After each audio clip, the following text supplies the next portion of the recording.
नमस्कार दोस्तों, कैसे हैं आप सब। आई होप आप सब अच्छे होंगे और हम भी अच्छे हैं। जैसा कि मैंने लास्ट वीडियो में बताया था कि आज हम बनाएंगे भरवा करेले। आई नो सबको आते होंगे, हर किसी के यहाँ बनाने का अलग तरीका होता है। जैसा कि मेरे मायके में बनाने का अलग तरीका है, क्योंकि मेरे मायके में प्याज लहसुन नहीं खाती हैं, तो मेरी मम्मा जो है ना वो बिना प्याज लहसुन के बनाती हैं। वो प्याज होती है ना, उसकी जगह क्या करती है, जो कच्ची अम्बी होती है ना उसको, और करेले का जो ऊपर का स्क्रैप होता है उसको यूज करके उसका मसाला बनाती है। सिमिलरली मेरी मदर इन लॉ जो बनाती है वो प्याज का मसाला बना के बनाती है, वो पीस के बनाती है, मतलब प्याज को एकदम पेस्ट बना के वैसे। लेकिन मेरा तरीका उन दोनों से ही अलग है। ना तो मैं बिना प्याज के बनाती हूँ और ना ही मैं प्याज को पीस के बनाती हूँ। मैं प्याज को चॉप करके बनाती हूँ, मतलब पहले प्याज को चॉप कर लूंगी बारीक बारीक चॉपर में, उसके बाद उसका मसाला बनाऊंगी, फिर उसको भर के फ्राई करूंगी, जिससे ना उसका टेस्ट थोड़ा अलग हो जाता है। क्योंकि मेरे हस्बैंड को पसंद है वो जो क्रंचीपन आता है ना प्याज का, हल्का हल्का, उन्हें वो चीज अच्छी लगती है, तो मैं उसी हिसाब से बनाती हूँ। आपको जैसा कि मैंने बताया था, मैं सुबह जब ऑफिस गई थी मैंने हस्बैंड को बोल दिया था कि इनको स्क्रैप आउट करके बाहर धूप में सुखा देना। तो क्या होता है, इनका जो बिटरनेस होती है ना वो हल्की सी कम हो जाती है। जो थोड़ी बहुत बिटरनेस रह गई है वो अब हम निकालेंगे इसकी, इसमें पानी में बॉईल करके। अब मैं क्या करूंगी, पानी इसमें रखूंगी, पानी में नमक डालूंगी और इन करेलों को उसमें डाल दूंगी, उनको अच्छे से बॉईल होने दूंगी जब तक इनका स्किन का कलर थोड़ा सा चेंज नहीं होता है। उसके बाद हम बनाएंगे मसाला। तो मैं आपको दिखाती हूँ मैं मसाला कैसे बनाती हूँ,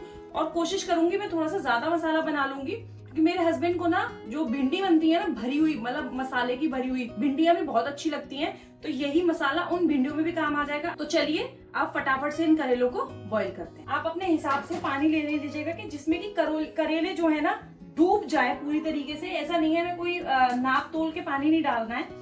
जैसे ही ये पानी को ना पहले हल्का सा बॉईल कर लेंगे, मतलब ठंडे पानी में ही आप करेले मत डाल दीजिएगा कि वो टेम्परेचर मेंटेन नहीं हो पाएगा। वो भी ऑलरेडी रूम टेम्परेचर पे, पानी भी रूम टेम्परेचर पे होगा। अब हम इस पानी को बॉईल होने का वेट करेंगे। साथ में हम अभी इस पानी में डाल देंगे थोड़ा सा नमक। तो उससे क्या होगा कि ये जो करेले है ना उनका कड़वापन ना कम होता जाएगा। वैसे टचवुड आज तक कभी ऐसा हुआ नहीं है कि मैं करेले बनाऊं वो थोड़े बहुत कड़वे रह जाए। वैसे मैंने काफी लोगों के हाथ के करेले खाए हैं, बाद में वो बिटरनेस आती है, लेकिन जब भी मैं करेले बनाती हूँ ना उसमें कभी भी लास्ट में बिटरनेस नहीं आती है, क्योंकि मैं उनको प्रॉपर, उनका ना जो बिटरनेस होती है, अभी मैं इसको बॉईल करने के बाद स्क्वीज भी करूंगी, क्योंकि जो इसका वाटर रिटेंशन होएगा ना वो सब इसमें से निकल जाएगा। थोड़ा बहुत जो रह जाएगा वो भी निकलेगा इसमें से। अब देखिए पानी ना हल्का हल्का गर्म होने लगा है, तो ये पानी हल्का सा बॉईल हो गया है। आपको छुन की आवाज आ रही होगी मेरे डालते ही। इसमें मैं ये करेले डाल दूंगी। करेले यहाँ पे ना वो मिलते हैं थोड़े, जो इंग्लिश करेले बोलते हैं हमारे इंडिया में, वो वाले करेले थे। तो ये बहुत बड़े बड़े थे, फिर इनको ना बाद में फ्राई करने में ना काफी कढ़ाई में स्पेस लगता है, इसलिए मैंने इनके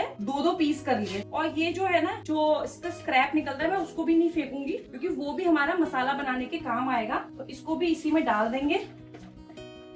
बस इतना ही पानी रखना है कि करेले इनमें अच्छे से डूब जाए। काफी लोग मैंने देखे हैं कि करेले मतलब भरवा नहीं बनाते, ऐसी सब्जी बना देते हैं, मतलब प्याज डाल के। मैं वो भी बना लेती हूँ, पर मेरे हस्बैंड को पसंद नहीं है। अगर पति को ही पसंद नहीं है तो फिर क्या ही फायदा बना के। जो मजा भरवा करेले का है ना वो उनका नहीं है। वो क्या है, वो एक तरह से सब्जी हो जाती है, आप सेम डे खाओ और खत्म। ये क्या होगा कि ये अब ना कम से कम 2 या 3 दिन चल जाएंगे, और इसके साथ आप कोई भी साइड में एक ग्रेवी बना लो, सिर्फ दाल बना लो, दाल चावल बना लो, उसके साथ करेला ले लो, तो ये ना उन चीजों के साथ भी चल जाता है। वो वाली क्या है, वो एक सब्जी की तरह होती है, आप सिर्फ उसको रोटी या पराठे से खाओगे और खत्म हो जाएगा। अब हम इसको ढक देंगे और इसको अच्छे से बॉईल होने देंगे। अगर आपको लगता है कि पानी कम है तो आप इसमें पानी ऊपर से और ऐड कर सकते हैं, जो कि मैं अब करने वाली हूँ। एंड फ्रेंड्स, जब तक करेले बॉईल हो रहे हैं तब तक हम प्याज को छील के काट लेंगे। मसाला नहीं बना पाएंगे क्योंकि करेले के ऊपर के छिलके थे, हमें वो भी चाहिए मसाला बनाने के लिए। तब तक प्याज को छील के काट के रख लेंगे, तब तक ये हमारे करेले भी बॉईल हो जाएंगे, और फिर मैं आपको दिखाऊंगी कैसे बनता है मसाला। एंड फ्रेंड्स, जैसे कि आप देख सकते हो इनका ना कलर हल्का सा चेंज हो गया है। जब मैं इसमें नाइफ को पोक कर रही हूँ इजीली पोक हो रहा है। बस अब इसको हम बंद कर देंगे। इसको मैं स्ट्रेनर में ऐसे निकाल लूंगी और रनिंग वाटर के नीचे इनको धो देंगे, ताकि ये जल्दी से ठंडे हो जाए। फ्रेंड्स, अब बनाते हैं हम मसाला। ये जो मसाला बनाएंगे ना वो बनाएंगे सरसों के तेल में। मैंने ना प्याज ऑलरेडी चॉप करके रख ली है।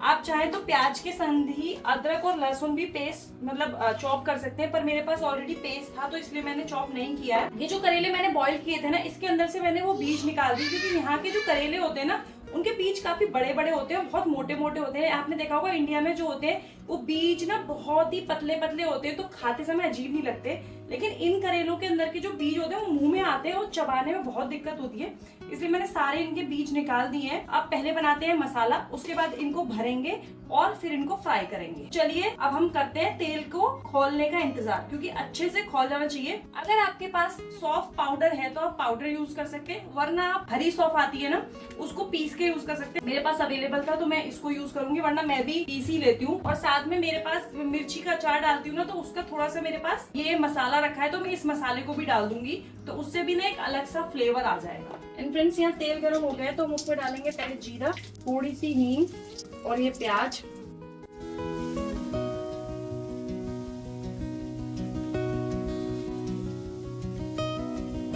इसी में हम डाल देंगे अदरक लहसुन का पेस्ट, ताकि वो अच्छे से इनके साथ फ्राई हो जाए, उसमें बाद में ना वो कचान की स्मेल ना आए। और इसको अच्छे से भूनेंगे।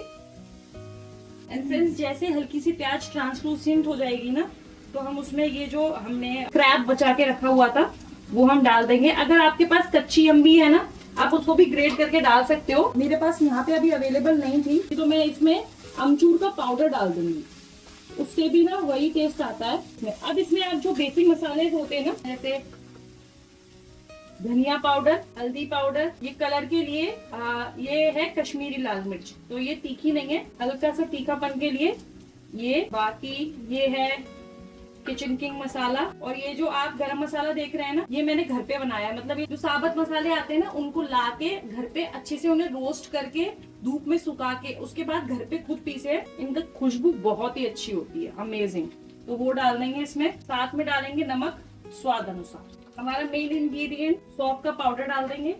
साथ में अगर आपके पास हो तो आप डाल सकते हैं, ये बिल्कुल ऑप्शनल है। ये मैंने जो आपको बताया, ये मैंने अचार का मसाला पीस के रखा हुआ है, तो ये मैं वो डाल दूंगी इसमें। और इसको अब अच्छे से मिला के ना थोड़ी देर के लिए भूनने देंगे, ताकि मसाला जो हमने इसमें सूखे मसाले डाले हैं ना, वो इस मसाले के साथ अच्छे से ब्लेंड हो जाए। इसी स्टेज पे हम इसमें डाल देंगे अब अमचूर पाउडर। जैसा कि मैंने पहले बताया, अगर आपने इसमें कच्चा आम डाला है तो आप इसको स्किप भी कर सकते हैं। इसको अच्छे से मिला लेंगे। पता नहीं आपको दिख रहा होगा या नहीं, लेकिन साइड में अगर आप देखो तो बबल्स आ रहे हैं। इसका मतलब है कि ये मसाला ना जितना हमें पकाना है उतना पक चुका है। चलिए इस मसाले को होने देते हैं ठंडा, उसके बाद हम करेलों को भर के इसमें फ्राई होने के लिए रख देंगे। गाइस, मसाला ठंडा हो चुका है, उसको ना करेले में अच्छी से स्टफ कर देंगे। मतलब आप देख सकते हो मैंने एकदम अच्छे से भर दिया है।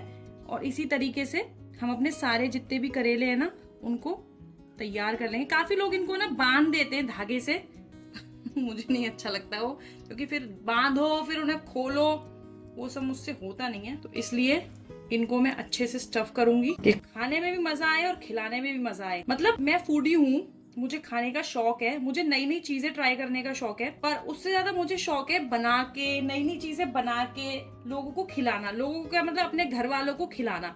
मुझे इस चीज का बहुत शौक है। मैं कुछ ना कुछ ट्राई करती रहती हूँ। और आप लोग यकीन नहीं मानेंगे, जब तक मेरी शादी नहीं हुई थी ना, तब तक मैं कुछ नहीं करती थी। शादी नहीं हुई थी क्या मतलब, जब तक मैं दिल्ली नहीं आई थी, मुझे कुछ भी नहीं आता था। और मेरी मम्मा मुझसे यही कहती थी, अरे तुझे कुछ नहीं आता, कैसे करेगी, क्या करेगी। तो मैं उनसे एक ही बात बोलती थी, मम्मी जब सर पे आके पड़ेगी ना, सब कर लूंगी। और मेरी शादी हुई एक ऐसे आदमी से जो बिल्कुल देसी, मतलब मेरे जो हस्बैंड है ना, उनको ना देसी चीजें बहुत पसंद है। जैसे करेले हो गए, साग हो गया, मक्के की रोटियां हो गई, कड़ी हो गई, ये सब चीजें ना उन्हें बहुत ज्यादा पसंद है। मुझे कुछ नहीं आता था पहले, पर इंगेजमेंट हुई थी जब मुझे पता चला कि इनको ये सारी चीजें पसंद है। हमारी इंगेजमेंट में और शादी तक ना, मतलब करीब 4 महीने का फर्क था। शादी तक आप यकीन नहीं मानेंगे, मैंने सब कुछ सीख लिया था। और किसी को लगता ही नहीं था, मतलब किसी को लगेगा तो तब जब किसी को पता चले कि मुझे कुछ आता नहीं है। सबको यही लगता था कि मुझे सब कुछ आता है, मैं बहुत एक परफेक्ट हूँ और मुझे सब कुछ। लेकिन वो सिर्फ वो 4 महीने में जो मैंने वीडियोस देखी, और वैसे बचपन से मैं अपनी मम्मी को बनाते हुए देख रही थी। ऐसे मेरी मम्मी भी ना, मतलब खाना बनाने में मेरी मम्मी बहुत परफेक्ट है। उन्हें बस आप बता दो कि ये चीज बननी है, वो खुद से बना देती है। मतलब मैं आपको आज से करीब 25 साल पुरानी बात बता रही हूँ। मैं 5 साल की होंगी, 5 या 6 साल की थी मैं। अब आप लोगों को मेरी एज पता चल गई होगी तो मैं 5-6 साल की थी। उस टाइम पे हमारी मम्मी हमें घर पे बर्गर बना के खिलाती थी। मतलब आज से 25 साल पुरानी बात बता रही हूँ मैं। उस समय हमारी मम्मी घर पे हमें बर्गर, मतलब संडे को हमारी मम्मी हमें शाम को कुछ ना कुछ ऐसा ही बना के देती थी। उस टाइम पे मम्मी हर चीज, डोसा, बर्गर, सब कुछ घर में बना के देती थी। तो मेरी मम्मी भी खाना बनाने में बहुत परफेक्ट है। उन्हीं को देखते देखते देखते देखते मैं बचपन से सीखती रही, लेकिन मैंने उनको कभी पता नहीं चलने दिया जब तक मेरी शादी नहीं हो गई कि मुझे खाना बनाना आता है। शादी हो गई उसके बाद मैं परफेक्ट खाना बनाती हूँ। मैं कोई चीज, मतलब मैं अपनी बढ़ाई नहीं कर रही, लेकिन आप ये चीज मेरे घर वालों से, मैं कभी, मेरे हस्बैंड भी आपको बता देंगे, मैं किसी चीज को टेस्ट करके और मैं वही रेप्लिका घर में बना सकती हूँ। एक बार हम कहीं गए थे अपने फ्रेंड से मिलने, तब हमने मेथी मटर मलाई एक डिश थी, वो वहां पे टेस्ट करी थी पहली बार। मैंने सेम डिश घर पे आके बना दी थी बिना उसकी रेसिपी देखे।